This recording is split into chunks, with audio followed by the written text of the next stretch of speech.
Welcome to Liberty Voice USA, the channel where truth still matters, facts still speak louder than politics, and where we refuse to let spin replace honesty. In an age where outrage is manufactured and integrity is optional, our mission is simple: cut through the noise and expose the moments that define the state of American democracy. Today we turn to one of those moments, a hearing that should have been routine, but instead revealed the deep cracks in political accountability. It happened when Congresswoman Jasmine Crockett faced Speaker Mike Johnson, and with one simple question, she stripped away the carefully rehearsed talking points to expose a truth that left the Speaker silent. It wasn't a shout. It wasn't a confrontation filled with fireworks. It was precision, a moment that demonstrated how powerful genuine inquiry can be when met with political evasion. Crockett's style has become something of a phenomenon in Congress, sharp, informed, and unafraid to challenge hypocrisy when she sees it. She doesn't rely on theatrics, she relies on clarity, and in this exchange, clarity was exactly what dismantled the facade. The topic at hand was government integrity, specifically how political leaders justify actions and words that seem to contradict the very values they claim to uphold. Mike Johnson, the newly elevated Speaker of the House, has tried to position himself as a man of faith, principle, and constitutional respect. But Crockett knew exactly where to press. She framed her question around consistency, the kind of moral and constitutional consistency that the public expects but rarely sees. Her tone was calm, her words were deliberate, and the question was simple.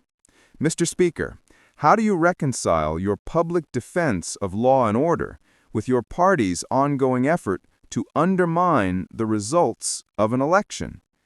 The silence that followed spoke louder than any filibuster ever could. Johnson tried to recover, leaning on familiar rhetoric about states' rights and election irregularities.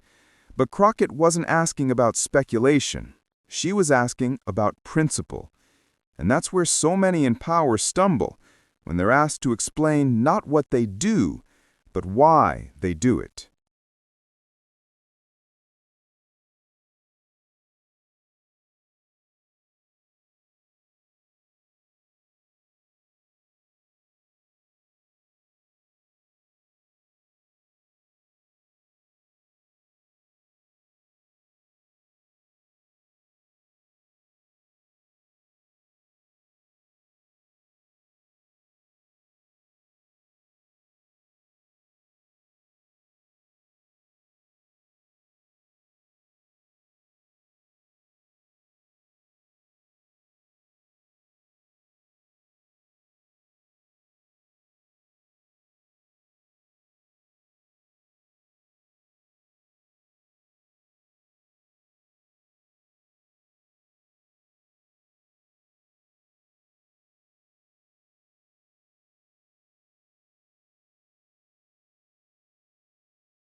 Johnson's background as a constitutional lawyer should have equipped him for the question.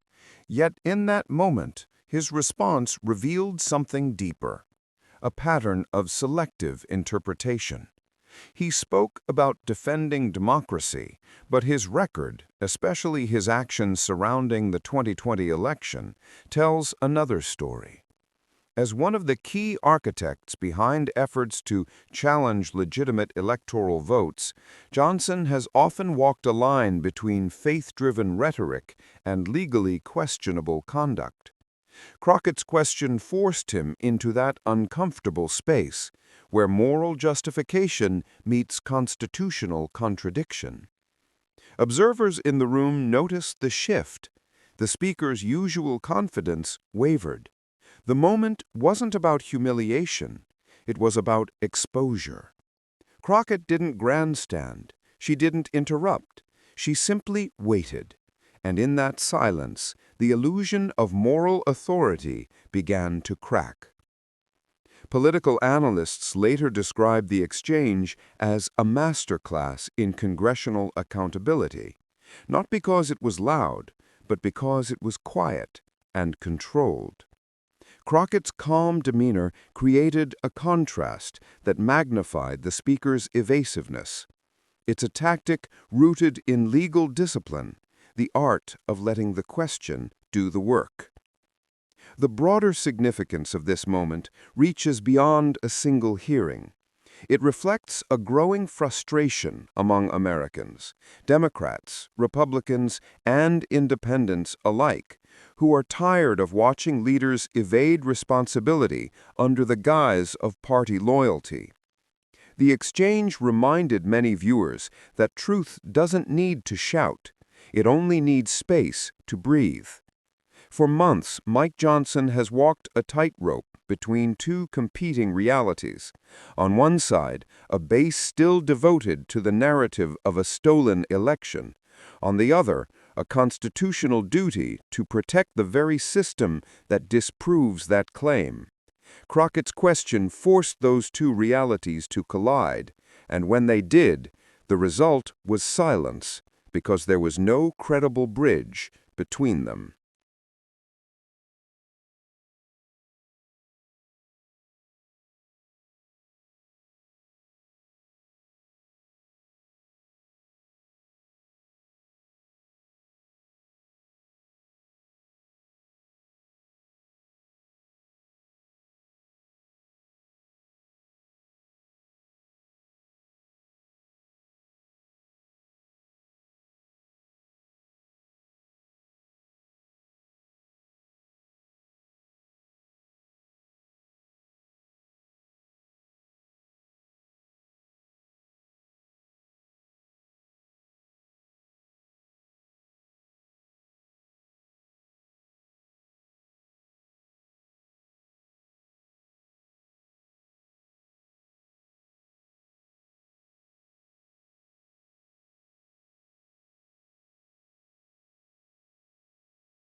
That's what makes this moment more than just a viral clip.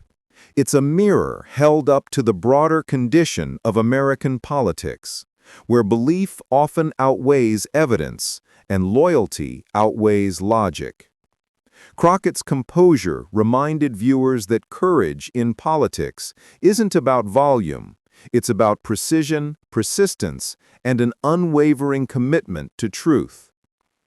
In the days following the hearing, pundits on both sides tried to spin the event. Some accused Crockett of grandstanding. Others praised her for exposing what they saw as institutional hypocrisy. But beneath the commentary lies a simple fact. Accountability should never be seen as partisan. When elected officials are asked direct questions about their actions, the public deserves direct answers. Anything less undermines the foundation of democracy. Crockett's rise in Congress has been marked by moments like this, where she turns what seems like a routine exchange into a moral crossroads. Her approach is not rooted in anger, but in clarity, something increasingly rare in a political culture fueled by noise. She understands that every word spoken in that chamber carries weight, and that truth, when delivered calmly, can still cut through the thickest political armor. For Mike Johnson, this exchange was more than an uncomfortable few minutes. It was a reminder that leadership cannot coexist with selective truth. His silence wasn't just personal hesitation. It was symbolic of a broader political paralysis that grips Washington today. A paralysis created when the pursuit of power eclipses the responsibility of service. What Crockett exposed was not just a momentary lapse of judgment, but a pattern where moral conviction is often used as a shield for political convenience. It's a tactic that's been perfected over decades, invoking faith, freedom, and patriotism to justify policies or actions that betray the very meaning of those words. Her question didn't attack Johnson's faith. It illuminated how often faith is invoked to excuse contradiction.